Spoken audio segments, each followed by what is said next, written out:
I was not looking for anybody that Saturday. I want to make that clear before I tell you the rest of this story.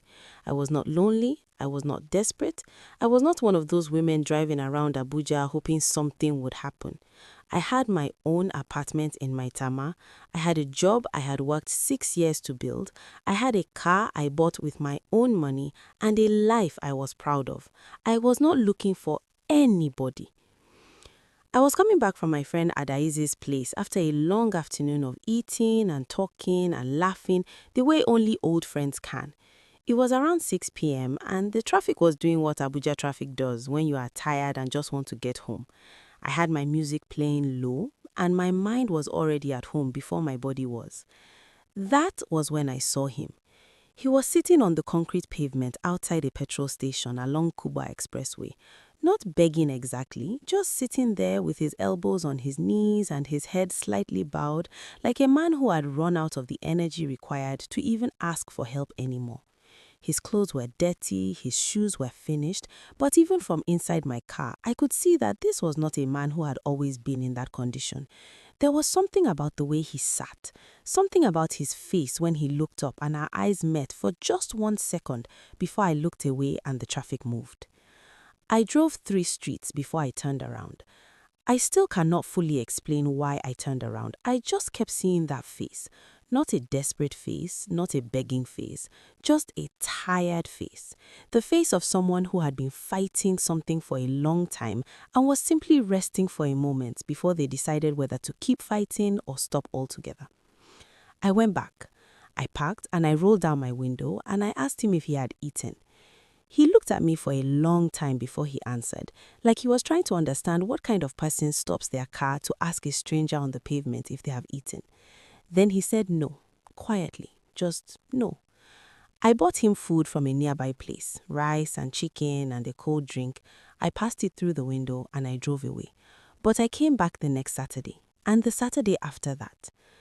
I do not know when it stopped being just food. Maybe it was the 3rd time when he told me his name was Remy and asked mine and we stood by my car for 40 minutes talking about nothing and everything. Maybe it was the 4th time when he told me he had a diploma in electrical engineering but had lost his job 8 months ago and had been sleeping in a friend's uncompleted building since then, too ashamed to go back to his family in Anambra. Maybe it was the 6th time when I realized I had started looking forward to Saturdays in a way I had not looked forward to anything in a long time. One evening, I asked him to get in the car. He hesitated. I told him I was not doing anything he did not want me to do. I just wanted to help him get back on his feet. That was all. He looked at me for a long moment and then he picked up the small bag beside him and got in. I took him to my flat. I gave him the guest room. I fed him properly for the first time in months. I bought him clothes.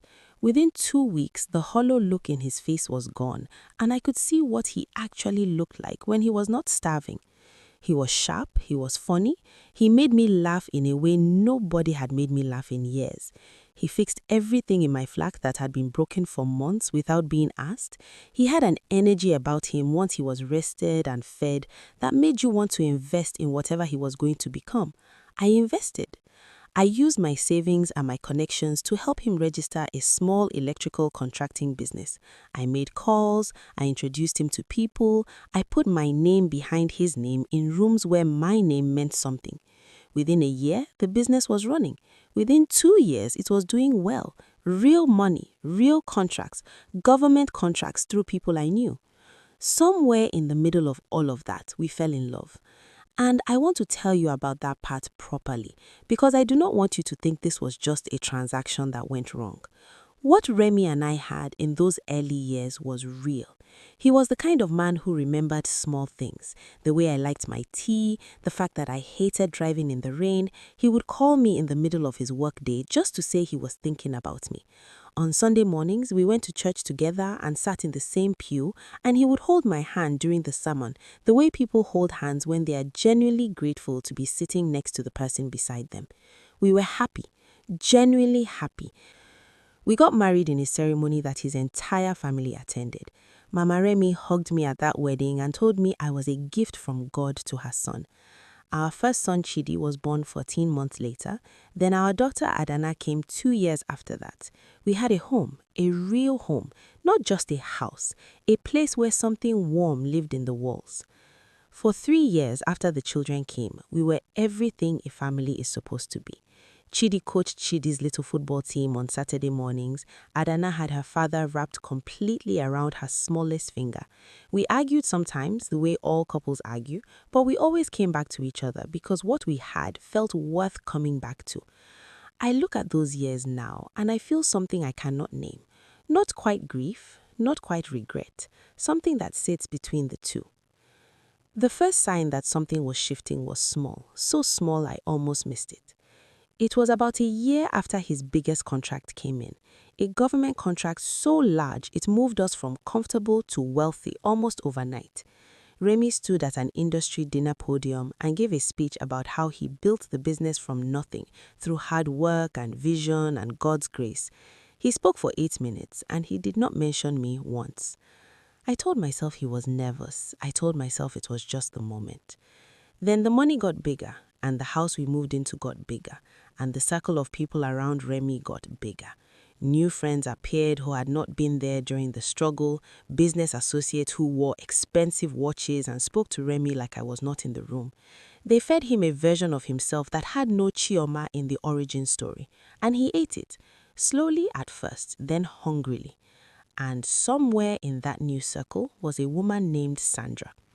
Sandra was young and she laughed at everything Remy said, and she had a way of making a married man feel like the most interesting person in any room. She appeared at every event, she found reasons to call him, she inserted herself so gradually and so smoothly that by the time I understood what was happening, she was already a fixed presence in my husband's life. I raised it with Remy once, calmly, as his wife and as the woman who had built everything we had together. He told me I was insecure. That word, insecure, from the man I found sitting on a pavement in Kubwa. Around the same time, his mother began visiting more frequently. Mama Remy had always been warm to my face, and I had always respected her because she was his mother, and I understood what that meant in our culture. But something changed after the big money arrived. The previous conversations with Remy that stopped when I walked in, the small comments about how I was too independent, too focused on work, not traditional enough, and then the suggestion, delivered casually over a Sunday lunch as if it were nothing, that Remy should consider taking a second wife, someone younger, someone who would give him more children, as if the 2 children I had carried in my own body and pushed into this world were not enough, as if Chidi and Adana were not sitting in the next room watching a cartoon while their grandmother sat at her son's table and suggested replacing their mother. I told Remy clearly that I was not accepting a second wife. He told me I was being difficult. That word, difficult, from the man who could not afford to eat when I found him. What followed was 2 years of slow and deliberate erosion. Sandra's name appearing where it should not, explanations that did not hold up, a coldness that moved into our home and settled there like a third person who paid no rent and contributed no damage. Remy's mother calling him daily, filling his ear with a version of me that bore no resemblance to the woman who had carried her family on her back for years. The children felt it. Chidi became quiet in a way that broke my heart because he had always been such a joyous and jovial child. Adana started wetting the bed again at 5 years old, which the doctor said was anxiety. My children were absorbing the poison in their home through their skin, and there was nothing I could do to stop it without fighting a battle that would have destroyed them further to win. The morning Remy told me he wanted a divorce, I was not surprised. I was just tired. We agreed that the children would stay with me. That part at least he did not fight me on. Perhaps somewhere beneath everything he had become, he still knew that a child belongs to the parent who has always shown up. I packed my things and I left. Not because he had power over me, because I finally understood that some battles are not worth winning. I took my children and I went back to my own life. What happened after I left, I'm going to tell you slowly because I want you to follow the timeline carefully. 6 months after I walked out of that house with my children and my dignity, Sandra moved in. 6 months. The paint on our divorce was barely dry. The children's bedroom still had their drawings on the wall. My perfume was probably still on the pillow. 6 months. I heard it from 3 different people on the same day. The way news travels in this city when people know you and want to make sure you are not the last to know. I sat with that information for a long time. I will not pretend it did not hurt. It hurt. But I held it quietly and I kept moving. Then, 7 months after Sandra moved into my house, she gave birth to a baby boy. I want you to stay with that for a moment. 7 months after she moved in, a baby boy, full term, healthy, 7 months. I am not a mathematician, but I went to school.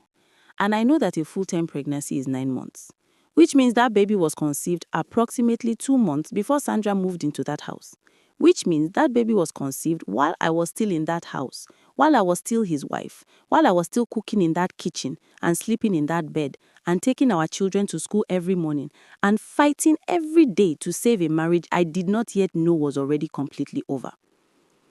Remy was not having an affair that developed after our marriage broke down. He was having an affair that broke down our marriage. Sandra was not a woman who appeared after I left. She was the reason I had to leave. The difference between those two things is not small. It is everything. I thought about all those evenings I raised her name and he called me insecure. I thought about the night he came home late with explanations I had tried to believe because I wanted to believe them. I thought about his mother sitting at my table, suggesting a second wife, while her son was already building a second family in secret. And I understood then that I had not lost my marriage. My marriage had been taken from me piece by piece, while I was standing right there in it, trying to hold it together with both hands. I cried that night. A long, quiet cry, after the children were asleep. Not for Remy.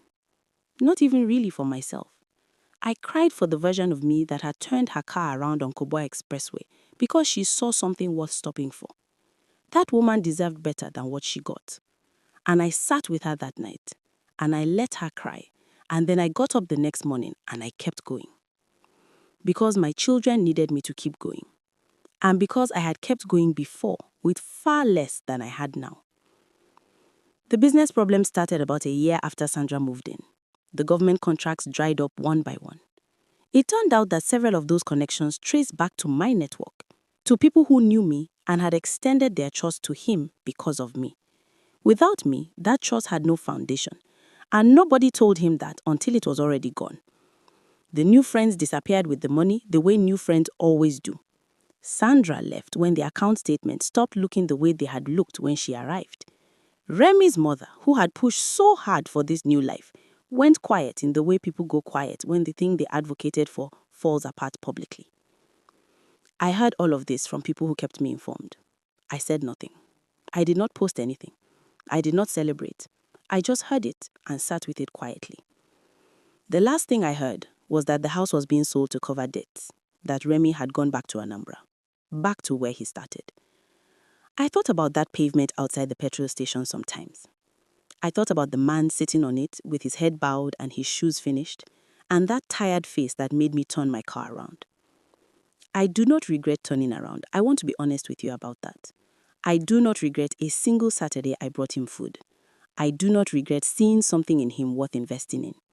I do not regret the love I gave him, or the children we made, or the years we had before he forgot who he was and where he came from.